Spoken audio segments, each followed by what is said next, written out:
So Don, Mr. Rectitude, that's the Democratic nominee, Barack Obama. I remember him. Yes. Well, he is the reformer of all reformers. I mean, I could say the mother of reformers, but that might be confusing. In any case, he was supposed to be the reformer, and he was not going to take, he was going to take only public money because, I mean, that's part of what being a reformer is. Ask John McCain. And McCain-Feingold campaign finance reforms. Well, all of a sudden, it turns out that Barack Obama appears to have figured out that he can raise more money than John McCain, and if he doesn't take public money, and he'll have a big advantage. And so he's switched. He's flip-flopped or something like that. Dare you say it? Yes, Yeah, it was a huge flip-flop.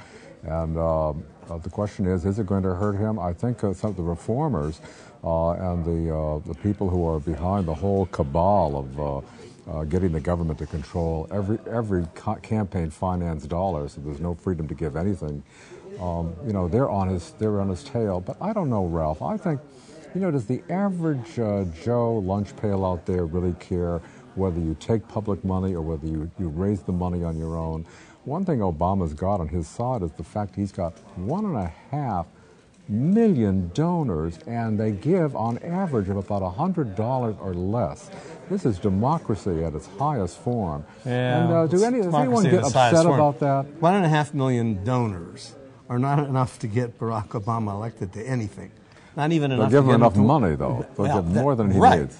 But if the Republicans, in the unlikely event, are smart enough to play this right and point out time after time, and drive the point home that there's something phony about Mr. Obama's reformism, that Mr. Obama perhaps is an opportunist who will do anything to get elected. If they're able to not go too far and get a pushback, a blowback rather, if they play this right, again, unlikely as this scenario is, but were they able to do that, they could make it an issue because trust is going to be as important as any other issue. Yeah, don't you think in this election? Well, I think so. Isn't it about trust? And McCain has, in the past week, been bashing him on it and called him to task for it.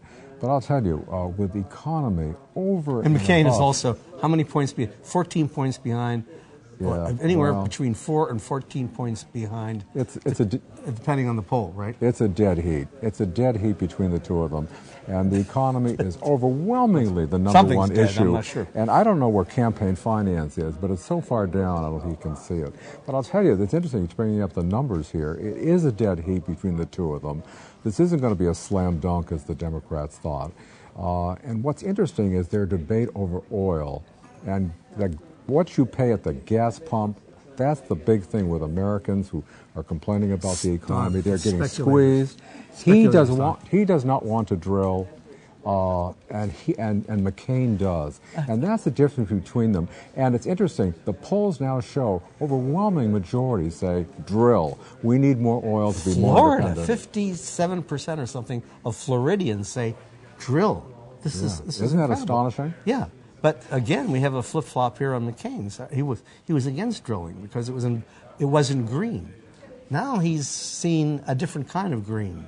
Yeah. It's money green. But I think that kind of change on his part. Forgive me, John, for saying I think that. people will accept that because he said, "Look, I changed my mind. $4 a gallon gas. We got to do something." But Barack Obama says, "No, we can't drill. We've got to do wood chips, solar, wind, but you can't put that in your gas tank." No, you're not putting wood in my gas tank. In your BMW, it doesn't take that? No, absolutely not. All right. Well, I'll remember that next time when we're driving with you. Yeah, don't you forget that.